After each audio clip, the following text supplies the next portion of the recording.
Hello guys, के छ खबर? हामी ठिक छौँ नि। म चाहिँ आज मासु पोल्दैछु है।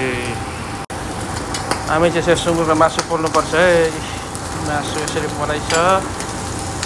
यो चाहिँ ग्रिल गरेको भन्छ। झम खाने हो।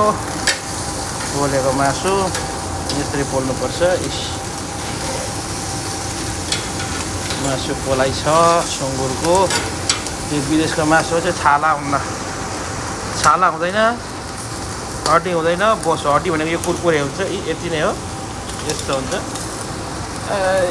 मासु त यस्तो खाइ हुन्छ त। त्यही भएर चाहिँ जिन्दगीमा कहिले दुब्लाउनु सकिएन। मासु यसरी पोल्नु पर्छ।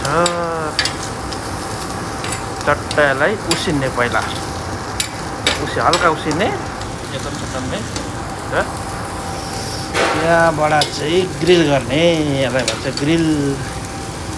अनि त्यहाँबाट चाहिँ अचार बनाउने नुन खुर्सानीको अमिलो लाएर कागज चोबेर लम्काले खाइदिने कि म्याक्सिमम एकजनाले 1 केजीदेखि लिएर नखानेले आधी केजी, खानेले 1 केजी त आरामसँगले जाने हो।